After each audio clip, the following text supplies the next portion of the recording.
Welcome to the first official edition of Turks and Jerks. We kind of did this on Friday following the Broncos game. However, week one is in the books, save for the Monday night games, so you'll not see Monday night best and worst on this platform at least.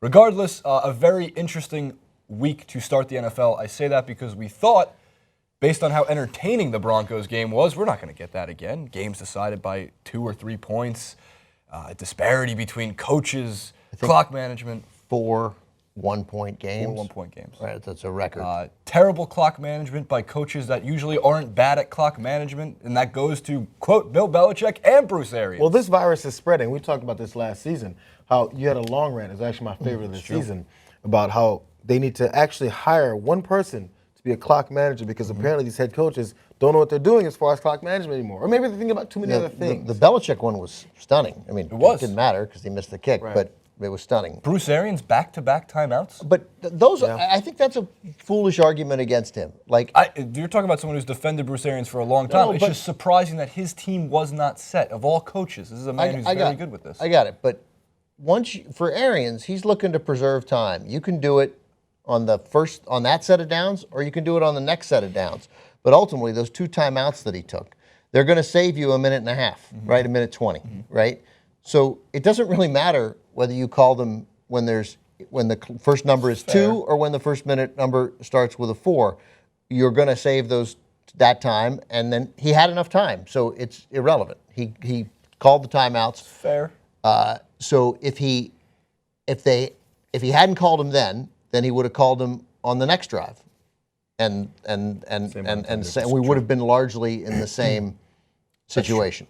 Fair enough. So I don't think it really matters. It's just a little bit unusual. Now, maybe there's somebody with a keener understanding of numbers that could explain why, but I don't think it matters. Then I can promise there's no person on this panel with a more keen understanding of numbers. And that would be you, Ben. There's no one in this building, but there are people in the world. And if you allow me to make the graphics each week, you're going to see a lot of New York Giants on there, especially when they beat the Dallas Cowboys. This is the Turks segment. I'm going to get to that in a little bit. Ben, if you would start us off with the best of the weekend.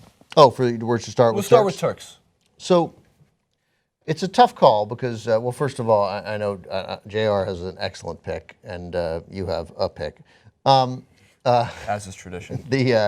So I'll go with Gus Bradley, the head coach of the Jacksonville Jaguars, because we're going to praise Jack Del Rio in this segment for an obviously very ballsy call to go for 2 at the end of the Raiders-Saints game. And we like that. It's admirable, certainly when it works. But what Gus Bradley did throughout that game was do what I want to see happen across the NFL. 4th and 4, past the 40-yard line, they just went for it. They consistently went for it. And they sensed, hey, you know what? We don't win. You don't beat the Packers by giving the ball to Aaron Rodgers. So I'll keep the ball. And I don't think we win by moving it 40 yards downfield for net yards on a punt. We win it by keeping the ball. Now, as it turned out, they didn't win it, but they had every chance to win it. They were actually, I thought, surprisingly, given all that, they were surprisingly conservative in their overall play call. They seemed to be hesitant to allow Bortles to throw the ball downfield. But an effort to keep the ball, and I'm not just talking on the last drive. On the last drive, obviously they had to go for it on 4th down, but at least 2 other times that I saw, and I was flipping around, during the game, they were like, well, it's 4th and 4, and what's the 4th one? Let's go. Let's go. And they got it. And they got him. Generally, they got him. So, 3 quarters, they did it 4 times, and they got 3 of them before that last one. But still the same way. I think even when it works, you talk about how close the game was and they had every opportunity to win. The only reason they had, maybe not only, but one of the reasons they had every opportunity to win is because they converted those types of 4th downs, scored some points, and were somewhat close. They could have been down by 14 or 10 if they didn't convert some of those earlier 4th downs. Totally. Small decisions early in the game changed what could have happened at the end. We say it every year. We'll say it here because it's week 1, but I'll say it in every week. Every coach knows that you turn the ball over, you lose the game. When you punt, you're turning the ball over. It's a turnover. You're literally handing the other team the ball, sometimes with as little as 25 yards on the exchange, right? You're hoping for 55 yards. You're hoping for a booming punt that rolls out of bounds, or that, or you guys are able to down it. But it's a turnover. So I got it. It's 4th and 17, and you're down 7, and you're at your own 32 in the second quarter. punt. Right. I'm not a moron, right? But 4th and 4 around midfield, inside of 4th and 5, those are convertible, especially if you have weapons. And the Jaguars are recognizing that with Robinson and Hearns and TJ Yeldon look good, and Julius Thomas and a quarterback who I expected more from, but clearly, has an ability to move the ball downfield. And other, keep the ball. Keep the ball. You know what happens if you don't get it? You can still stop them. Because you know what happens? I'm sorry, I know you have a lot to say, Jay, so I'll let you say it. But so then also say you're around the 50, or even at the other team's 40, 45. Those punts, when they don't pin someone at the 1 or within the 5, they go, oh, and the punter kicks the end zone. How could he? Well, yeah, that happens, but things you could have gone for it. So all of the onus goes on this punter to make this very precise punt with a very short field, and it's all his fault if he doesn't pull it off. But you could just run another play. It's just an old school way of thinking. Like we're playing field position. Field position, half these games, not half, but many of these games are ending when guys are healthy and the good quarterback. A game, especially, it depends on who you're playing, right? You're playing the Sean Hill-led Minnesota Vikings. Maybe you're going to punt a little more if you have a good defense. But generally, keep the ball. These games are ending 37-35. Like you don't win by playing field position. You win by having the ball and scoring. So, and I love to see that in Gus Bradley. I have one of my 2 leagues has Blake Bortles, so I was a little disappointed in his performance. You drafted him in the 1st round, so I mean, given the fact that drafted him in the 5th, lot of stock, a little early.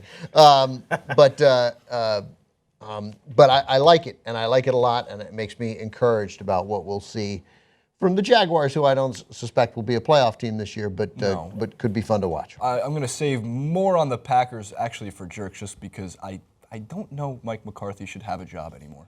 A lot of the time when you watch the Packers play, he really wants to hand the other team wins. A lot of the time, and if it was not for Aaron Rodgers, who's another Turk mentioned. No, I had a big bet. I had a big bet on the Jaguars. Oh, plus 5.5. And McCarthy's refusal to let Aaron Rodgers have an attempt to score a touchdown inside the 10-yard line. I'd give it to Eddie Lacy again. All right, we'll kick a field goal. I mean, God bless him. And then the Jaguars coming back and kicking a field goal we didn't think they'd attempt, but thankfully it was like 4th and 12. You were like, oh Christ, we can't go for this. We got to kick a field goal. I was like, oh, this is fantastic. It's a 50-yarder to cover a 5.5. Your Turk of the week. My Turk of the week is Jack Del Rio, head coach Black Jack Del Rio of the Oakland Raiders, a team I generally don't give many props to. Don't like to say they've done well. But, they looked good. I mean, it was one of those games I was flipping back and forth to, and I said, oh, man, this score is really skyrocketing. And I look up, and the same to lead, and I was like, oh, there it goes. And then it's back to tied, or it's the Raiders pick up the lead again. It looked like probably the most back-and-forth fun game there is for the weekend. But so at the end of the game, of course, they're down 33-30. 35, 34. 30, yes. 34-33 after they score, which would be a game-tying touchdown. So, I mean, as they're about to hit the extra point, which everyone would assume, oh, extra point, let's go to overtime, let's do it. I mean, it's like there wasn't even a process of deciding whether or not they're going to go. Did you hear his press conference? Doing it. I heard a little piece of it. Yeah, he said, I told him, let's go down, score, and when we score, we're going to go for 2, and we're going to win this. Yeah. So there was decisive. That's why you saw Carr right away after they scored. He knew. Carr was like 2, and it caused the announcers to be like, can't be right. But Del Rio had said, this is what we're going to do. It makes sense. Look at the Raiders. It makes sense. For one, they have weapons. Amari Cooper is a weapon. Michael Crabtree, a big guy standing in the back of the end zone, is a weapon, especially for a 2-point conversion. Absolutely. On top of that, how many times do we have to say it about Derek Carr? I mean, has he not at least proven to this point that he is not just a competent quarterback, but one of the better quarterbacks? Yeah, I thought I had decisions to make about in fantasy about like Blake Bortles or Derek Carr, and you can't tell from week 1. And Bortles had a better year last year, much better in fantasy. Yes, he did. But I think I was wrong on Derek Carr. I don't know whether he's going to produce the numbers that would warrant being a starting fantasy quarterback throughout the year, but he's good. The main problem, he doesn't do dumb things. He's a good NFL quarterback. Derek Carr is his brother's name was David Carr, and people still think of that guy. Oh, which, by the way, I don't think he was disastrous. He had a lot of bad luck. But also he didn't, his career didn't pan out, obviously. This is the number. The over-under is 5.5. Probably can't see that right there. Hello, 5.5. That's the number of times that I will refer to Derek Carr as David Carr. Exactly. See, exactly. Yeah. So there's that. Take the over. But the icing on the cake for Jack Del Rio, and a couple of these articles are talking about how he's bragging and he's feeling himself. He's full of himself so much. First of all, what's wrong with that? I've always had an issue with sports journalists, talk writers, anything, having an issue with pro athletes, pro coaches, anyone being full of themselves. Because, by the way, in order for you to get to this level of competition and be this successful, you have to be pretty confident in yourself. And it borders with insanity and egomaniacal nature, right? But if you're a little bit soft, you're not really going to make it that far. It's just the way I think athletics and competition are. Either way it goes, Jack Del Rio was pretty proud of himself after this call and this win. And actually, another group that people don't like to talk about much, but the ESPN Stats and Info page on Twitter, they tweeted, let me pull up the tweet because it's awesome. After the win, yes, it worked, but was going for 2 the right call for the Raiders? And they talked about how the Raiders had a 51% chance to win if they kicked the point and 44% chance to win if they went for 2 after they won. After they won. So Jack Del Rio responded to that and said, good thing ESPN doesn't coach football because it's true. I hate stats like, this is one of the things I've always talked about, and I'm glad a professional has the similar mindset. Oh, well, you know, the Packers have won on their home field for this since 1947. Well, this is not 1947. Those guys were 5'10". They weighed 175 pounds. So, like, they're different players. They're different guys. It's a different game. It's not 1947. Yeah, so stop giving me stats from 1940s about what's going to happen in 2015 and 16. I agree with that to a certain degree, especially when you look back and you go, well, the New England Patriots had a 99.8% chance of losing with the Seahawks on the 1-yard line before they threw the interception. Well, that 0.2% chance could still happen. However, in Ben's case, when it came to the gambling aspect, backing the Jaguars plus 5.5 was a great call this week. And the Dolphins plus 10.5. What I don't agree with you, because first of all they're doing is pointing out the numbers. They're not saying, therefore, Jack Del Rio's a moron. Well, they're just going, hey. Was he right? Right, they're just saying, But it's not even saying, right? it's not Of even course was he he was right. I mean, it's just, I mean, to me, it's like, these are the, it was right because it succeeded. Now, I think that coaches who ignore those numbers on a consistent basis are making a mistake. You want to give your team the best chance to win. So now, you might have seen something, and part of what you may have seen was that the Saints are tired. It's the end of the game. They won't be ready, right, for this two-point conversion. That's based on two-point conversion success rates, which includes them in all points of the game. The Saints have just had a dispiriting drive, and then they got to me, if you're going to do this, one of the advantages of it, it seems to me, would be do it right away. Now, you can't control if the Saints call a timeout, but I'd be like, let's line up as soon as the referee puts the ball, let's go. Let's make them, at the very least, burn a timeout. But part of the percentage factors, of course, is if you miss it, the Saints, well, either way, the Saints would have had the same opportunity to come back and win the game in regulation, whether you go for it or not. I'm a little surprised by those numbers. I thought that going for 2 numbers exceeded 50%. I think teams should go for it more, but I guess they don't. Here's the thing, but a lot of that's why I hate the history of all these things. It goes back to the argument you made about the very beginning of this conversation about going for it on 4th down. There's this normal nature, and just because we've always done it that way, we don't understand why we do it this way. If we start doing it differently, the old school numbers aren't going to match up because that's the way we used to do it when we were stupid and didn't think about the different way things are in football. I hear you, So but you can't. But I mean, we like at the Young Turks on the political show. Obviously, we respect numbers.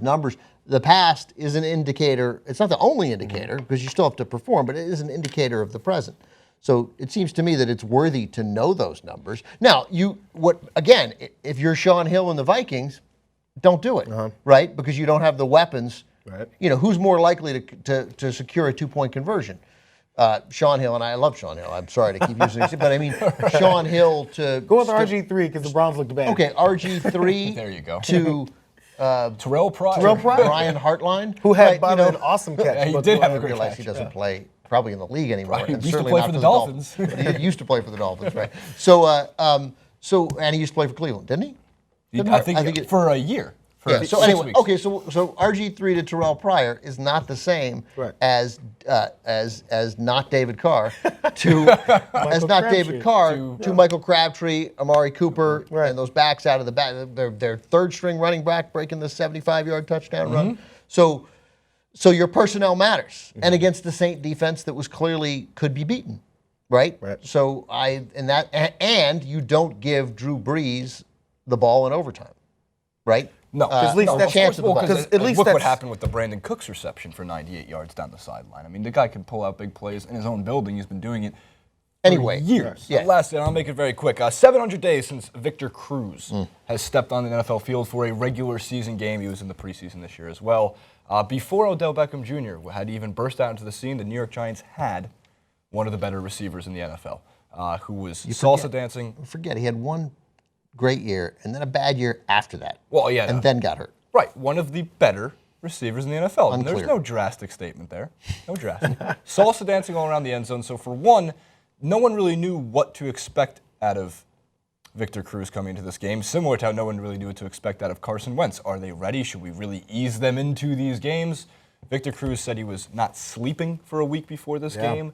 It was his anxiety was through the roof just to finally be back there. So when you saw him break off the, whatever you call it, hook route, right over the middle of the field and made that big catch to continue the drive for the Giants, you can see what looked like a bunch of stress just lifted off his shoulders, and then grabbing the touchdown pass, even better. The Giants receivers, if they all stay healthy this year, if Cruz stays healthy, they already have Odell Beckham Jr. and an unbelievably great catch from Sterling Shepard, who's a rookie, really actually have an offense that, as a Giants fan, I can get behind. Comment below with your Turk and Jerk of the Turk of the week, I should say, but worst of the NFL coming and following the best of the NFL, which will be up every Monday morning. Everything else is in the description box. Check out all the links. By the way, this shirt made by 3-year-old Josie Mankiewicz. That's why I'm wearing. Right.